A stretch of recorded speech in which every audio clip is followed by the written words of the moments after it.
বিসমিল্লাহির রহমানির রহিম। আজ আমি আপনাদের সামনে সূরাতুল আনফাল নিয়ে কিছু আলোচনা করব এবং সূরাতুল আনফাল বদর যুদ্ধ সম্পর্কে আলোচনা করে এবং বদর যুদ্ধ মানে রাসূল সাল্লাল্লাহু আলাইহি সাল্লাম এবং মুসলমান দের সর্বপ্রথম যুদ্ধ, এবং এই যুদ্ধের থ্রুতে আল্লাহ সুবহানাহু ওয়া তাআলা মুসলমানদেরকে যে শিক্ষা দিচ্ছেন, এটা নট অনলি ফর বদর। এইসব আয়াত যখন আপনারা অ্যানালিসিস করবেন, দেখবেন যে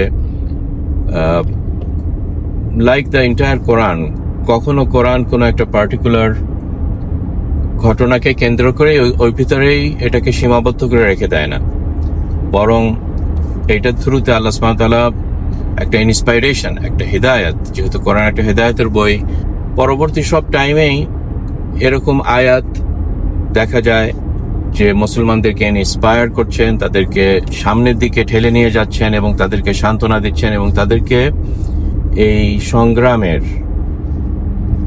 এনি সংগ্রাম যেটা মুসলমানরা করে থাকে সেখানে তাদেরকে একটা সলিউশন দিচ্ছেন। কারণ জিহাদ বলতে আমরা যেটা বুঝি Islamic as a Islamic technical term, এইটার যদি আমরা বিগার কনটেক্সটটা দেখি, এটা হচ্ছে একটা লড়াই বিটুইন হক এবং বাতিল, বিটুইন ন্যায়, যাদের উপরে জুলুম করা হয়েছে তারা যখন ময়দানে নেমে যায় এগেইনস্ট আ ফোর্স, যারা হচ্ছে জুলুম করে এবং যারা হচ্ছে বাতিলের উপরে আছে, যারা হচ্ছে স্বৈরাচারী, এরকম সিচুয়েশনটাকে তো ইসলাম জিহাদ বলে।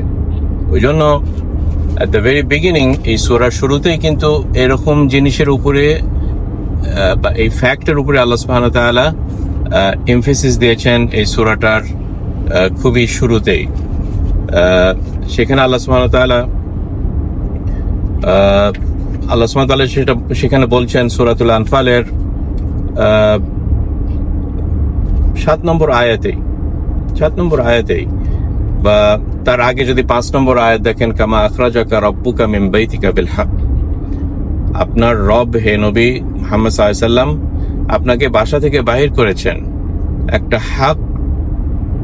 একটা হকটাকে সাথে নিয়েই বাহির করেছেন। হকটা ছিল আপনার সাথেই, আখরাজাকা রাব্বুকা মিন বাইতিকা বিল হক। কাজেই আমি মনে করি যদি এখানে সর্বপ্রথম আমাদের লেসেন্স নিতে চাই যে ইনশাআল্লাহ এই সূরাটা বা বদরের যুদ্ধ বা এই এখন যেই সিচুয়েশন, সেটার সাথে এই সূরাটা অনেক কিছুই আছে আমাদেরকে ইন্সপাইরেশন দেওয়ার।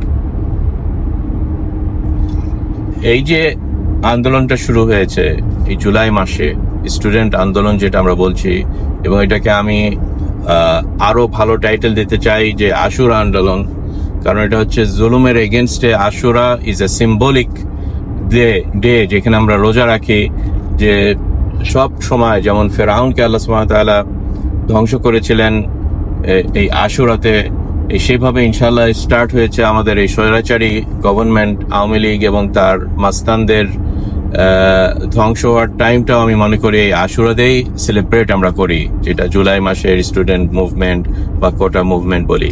কাজেই আমি মনে করি যারা রক্ত দিয়েছেন এবং যারা বাহির হয়েছেন বাসা থেকে, এটা একটা হাত তাদের সাথেই ছিল।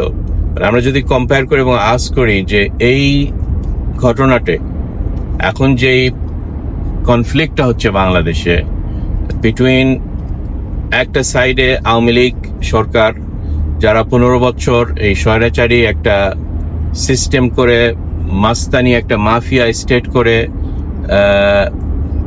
এরকম সিচুয়েশন আমাদেরকে ঠেলে নিয়ে এসেছেন, যেটা আমরা কেউ ডিসএগ্রি করি না যে তারাই হচ্ছে জালেম।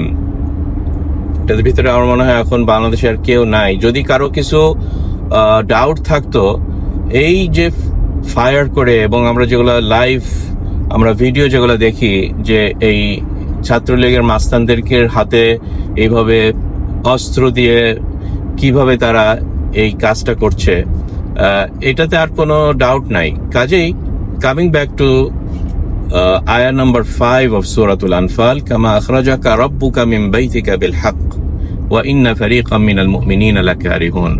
বাইতিকা, আপনার বাসা থেকে আল্লাহ সুবহানাহু ওয়া তাআলা আপনাকে বাহির করে নিয়েছেন এই হকটাকে এস্টাবলিশ করার জন্য। আমরা কখনো চিন্তা করতে পারিনি যে এরকম কিছু স্টুডেন্ট বাসা থেকে বাহির হবে এবং এইটা স্নো বলের মতন মুভ করতে করতে ছোট একটা দাবি ছিল এবং এটাকে ফেরাউন যেমন মনে করেছিল, আরে মুসার সাথে যারা আছে এরা একটা খুবই তাচ্ছিল্য ভাবে নিয়েছিল, সেটাকে সিরিয়াসলি নেয়নি। 9 দফা থেকে শুরু হয়ে এখন 1 দফা হয়ে এসেছে এবং এটা স্নো বলের মতন একটা পাওয়ার নিয়ে এসে এখন দেখেন লং মার্চ টু ঢাকা আজকেই হওয়ার কথা। আমি আজকে যখন ভিডিও করছি, তো এই যে আখরাজাকা রব্বুকা মিন বাইতিকা বিল হক, এবং এখানে আল্লাহ বলছেন রব্বুকা, আপনার রবই আপনাকে বাহির করেছেন। ওই জন্য অনেক সময় আমরা আমাদের মাথাতে ব্রেনে আমরা চিন্তাই করতে পারি না যে এগুলা কিভাবে হলো। এটার পিছনে সে মানে কোনো মিলিয়নস অফ ডলারও নাই, আবার কোনো সেরকম কোঅর্ডিনেশনও নাই যদি না আল্লাহ সুবহানাহু ওয়া তাআলা এভাবে এটাকে কোঅর্ডিনেট করেন। ওই জন্য আমাদের এগুলার পিছনে, এই মুভমেন্টের পিছনে আল্লাহ সুবহানাহু ওয়া তাআলার মেহেরবানি এবং তৌফিক এগুলা খুঁজতে হবে, নাম্বার 1। এবং নাম্বার 2, আল্লাহর তৌফিক এবং আল্লাহর রহমত এবং আল্লাহর সাহায্য পাওয়ার জন্য যেগুলা দরকার সেগুলো আমাদেরকে খুঁজে বের করতে হবে। এবং এইসব কিছু খুঁজে বের করতে হলেই আমাদের এই সূরা আনফালের মতন সূরার দিকে আমাদের অ্যানালিসিস করতে হবে এবং এইসব প্যারালেল কিভাবে আমরা মিলছি সূরাতুল আনফালের সাথে, এগুলো আমাদের খুঁজে বের করতে হবে। ওই জন্য এটা একটা মুসলমান আর্মিদের জিহাদে সব সময়, নট অনলি এই বদরের পরে এই সূরাতুল আনফাল এসে একটা এক্সাম্পল করে দিয়েছেন যে যুদ্ধের আগে এরকম কনফ্লিক্টের সময় সব সময় মুসলমান লিডাররা তাদের আর্মিদেরকে বলতো তোমরা বেশি বেশি সূরাতুল আনফাল পড়ো। ওই জন্য সূরাতুল আনফালকে আমি মনে করি এটা একটা খুবই ইম্পর্টেন্ট একটি সূরা।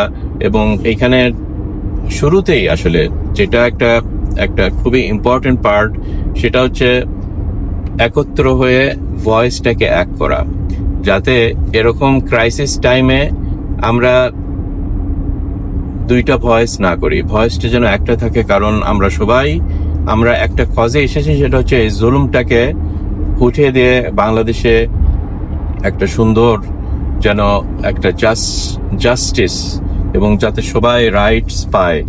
আলহামদুলিল্লাহ, আল্লাহ সুবহানাহু ওয়া তাআলা আমাদের দেশকে অনেক নিয়ামত দিয়েছেন। তাদের ভিতরে অন্যতম যে আমরা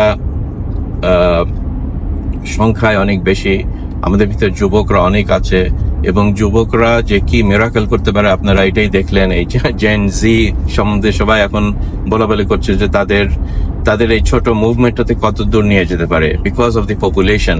বিকজ আমরা রাশিয়ার মতন না যে থাউজেন্ডস অফ মাইল দূর না, বাংলাদেশ হাইলি ডেন্সিটি কান্ট্রি এবং অল্প একটু পপুলেশন এবং সঙ্গে সঙ্গে কমিউনিকেশন ইজিলি চলে যাওয়া যায়।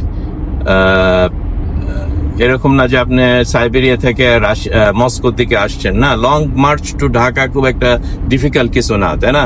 সবাই এভাবে চলে আসতে পারে। ওই জন্য আমরা যদি দেখি এইসব পাওয়ার, এটার সাথে the only thing needed is আল্লাহর রহমত, এবং আল্লাহ যেন যদি আমাদের সাথে থাকেন, এইটাই আমরা দোয়া করি। আমি ভিডিওটা ইনশাআল্লাহ আপনাদের সামনে সূরাতুল আনফাল নিয়ে মাঝে মধ্যে আসবো, স্পেশালি যেহেতু এই সিচুয়েশনটা ইজ অনগোয়িং। আমাদের মাঝে মধ্যে এভাবে এগুলা আয়াতগুলো স্মরণ করে দিতে হবে। তো এইটার শুরুতেই, সূরাতুল আনফালের শুরুতেই যেটা আপনাদেরকে আমি বললাম, ফাত্তাকুল্লাহ ওয়া আসলিহু যাতা বাইনিকুম, এটাই আমাদেরকে হিট করে প্রথম আয়াতেই, যে আল্লাহকে ভয় করো এবং তোমাদের ভিতরের এই ডিফারেন্স গুলাকে, তোমাদের ভিতরে যেগুলা দ্বিমত আছে ওগুলাকে একমত করো। কাজেই এরকম টাইমে যেন আমরা ছোটখাটো বিষয় নিয়ে যেন আমরা দ্বিমতে না থাকি। যদি আমরা অলরেডি এগ্রি করি এই প্রথম 1 দফার যে বিগ হাইলাইট, যেন আমরা ওই হাইলাইটটার উপরেই থাকি যে আমাদের এই 15 বছর ইজ এনাফ, এই স্বৈরাচারী গভর্নমেন্টকে আমাদের সরিয়ে দিতেই হবে। কাজেই এই ফাত্তাকুল্লাহ ওয়া আসলিহু যাতা বাইনিকুম, এটা একটা খুবই কি ওয়ার্ড, যে তোমাদের পরস্পরের নিজেদের ভিতরের রিলেশনশিপটাকে তোমরা স্ট্রং করো।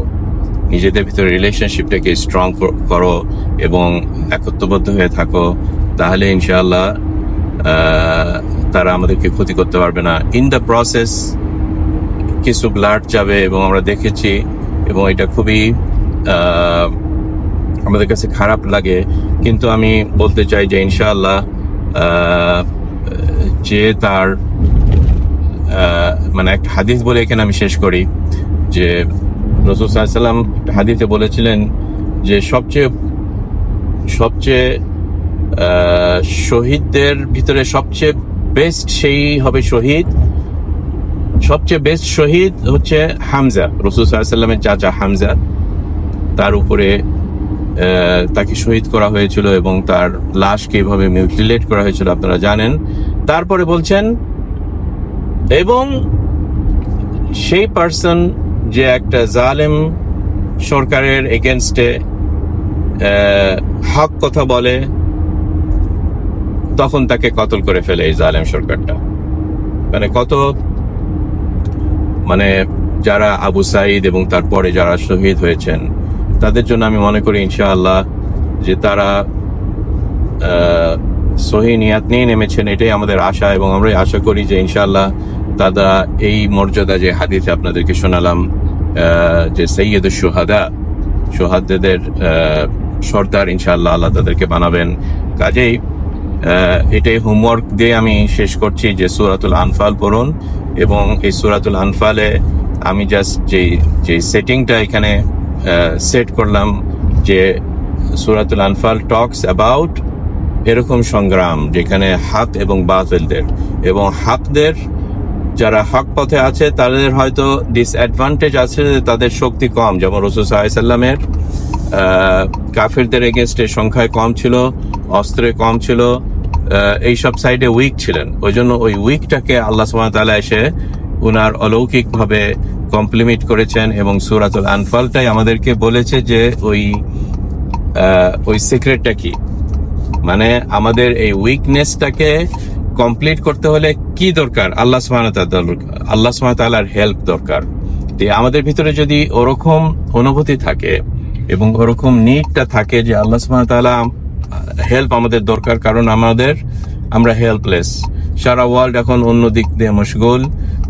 ইন্ডিয়া মোস্ট প্রবাবলি এই স্বৈরাচার সরকারের সাথেই আছে, কাজেই উই আর হেল্পলেস। কাজেই এরকম সিচুয়েশনে সূরাতুল আনফাল এসে আমাদেরকে বলছে যে যদি আমরা সত্যিকারী অর্থে আল্লাহর হেল্প চাই, তাহলে এটার চাবিকাঠিটা কি, এবং আপনারা জানেন বদর যুদ্ধে যখন মুসলমানরা এই চাবিকাঠিটা ইউজ করতে পেরেছিল, আল্লাহ সুবহানাহু ওয়া তাআলার হেল্প এসেছিল even in terms of angels, ফেরেশতারাও চলে এসেছিল মুসলমানদের সাথে যুদ্ধ করতে। আল্লাহ যেন আমাদেরকে তৌফিক দেন, হেদায়েত দেন, এবং অতি শীঘ্রই যেন আমাদের দেশে এই স্বৈরাচারী মাফিয়া স্টেট কে যেন আমরা ক্লিন করে সাফাই করতে পারি। ওয়াল্লাহু আ'লাম, সাল্লাল্লাহু আলা নবিয়িনা মুহাম্মদ, আসসালামু আলাইকুম ওয়া রাহমাতুল্লাহি ওয়া বারাকাতুহু।